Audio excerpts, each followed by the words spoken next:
పూజలు చేసేవారికే దౌర్భాగ్యం ఎందుకు కలుగుతుందో తెలుసా? స్వయంగా శ్రీ మహావిష్ణువు నారదుడికి చెప్పిన విషయానికి ఇప్పుడు తెలుసుకుందాం.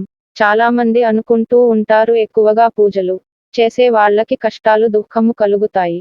పాయింట్. ఎప్పుడు పూజలే చేయనివాడికి కనీసం దేవునికి దీపారాధన పెట్టని వాడికి ఎప్పుడు సుఖం కలుగుతుంది, సంతోషం కలుగుతుంది. ఇలా ఎందుకు అని నారదుడు విష్ణుమూర్తిని అడుగుతాడు. అప్పుడు విష్ణుమూర్తి నారద నాతో భూలోకానికి రా అని అంటాడు.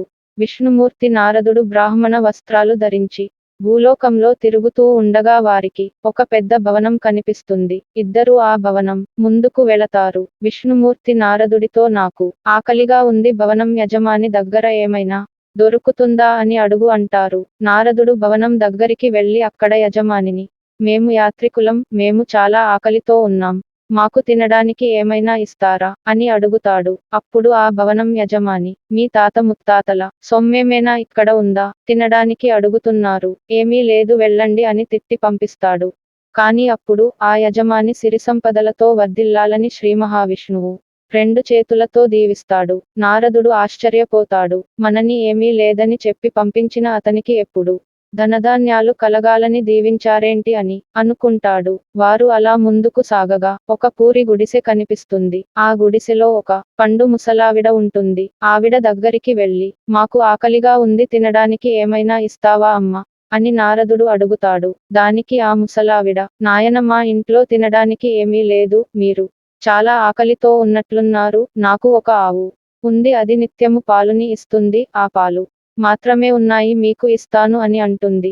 నా ఆతిథ్యం తిరస్కరించకుండా దయచేసి పాలుని స్వీకరించండి అని అంటుంది. బ్రాహ్మణ వస్త్రాలతో ఉన్న వాళ్ళకి పాలు ఇచ్చింది. అది చూసి నారదుడు ఈ ముసలావిడ ఎంత మంచిదో, తనకి ఏమీ లేకపోయినా మనకు తనకి ఉన్న దాంట్లో ఇచ్చింది అని అంటాడు. అప్పుడు విష్ణుమూర్తి తన రెండు చేతులు పైకి ఎత్తి మీ ఆవు చనిపోవాలి అని దీవించాడు. దీనికి నారదుడు ఆశ్చర్యం అయిపోతాడు. అడిగినప్పుడు అన్నం కూడా పెట్టని ఆ సంపన్నుడమైన భవంతి యజమానిని రెండు చేతులతో సిరిసంపదలతో ఉండాలి అనే దీవించారు. మనయ ఆకలి తీర్చిన ఈ ముసలావిడ ఎంతో మంచి మనసుతో ఉన్న తనకు తన ఆవుని చనిపోవాలని దీవించారు.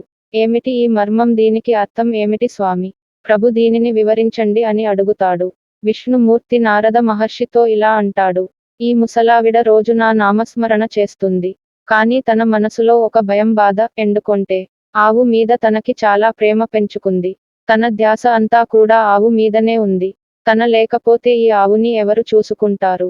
చనిపోతే ఈ ఆవు ఏమైపోతుంది? ఈ ముసలావిడ చనిపోతే దానిమీద ఉండే మొహం వల్ల ఆమెకు నా సన్నిధికి రాలేదు, ఆమె వైకుంఠానికి చేరుకోలేదు, కాబట్టే ఆమె బ్రతుకున్నప్పుడే ఆవు చనిపోతే దానిమీద ఉన్న మొహం, ప్రేమ పూర్తి ముగిసిపోతాయి. అప్పుడు పూర్తి నా సన్నిధానానికి చేరుకోవాలని ధ్యాస ఆమెకి కలుగుతుంది. ఆ సంపన్నుడు ఎప్పుడు డబ్బు మీదే ధ్యాస ఉంచడం వలన తను వచ్చే జన్మలో పాములాగా పుట్టి సంపదకి కాపలాగా ఉంటాడు, కానీ ఎప్పటికీ భగవంతుడు సన్నిధిని చేరుకోలేడు అని శ్రీ మహావిష్ణువు నారదుడికి వివరిస్తాడు. అందుకే కష్టాలు రాగానే భగవంతుని వేడుకుని కష్టాలు తీరాక భగవంతుణ్ణి మర్చిపోతే అది తప్పు. నిజానికి భగవంతుడు ఎవరికి ఏది ఇవ్వాలో వాళ్లకు అదే ఇస్తాడు. కష్టాలు వచ్చాయి కదా అని భగవంతుడు మనని మరిచిపోలేదు. ఆ కష్టాలు వెనకే భగవంతుని చేరుకునే యొక్క మార్గం ఉంటుంది.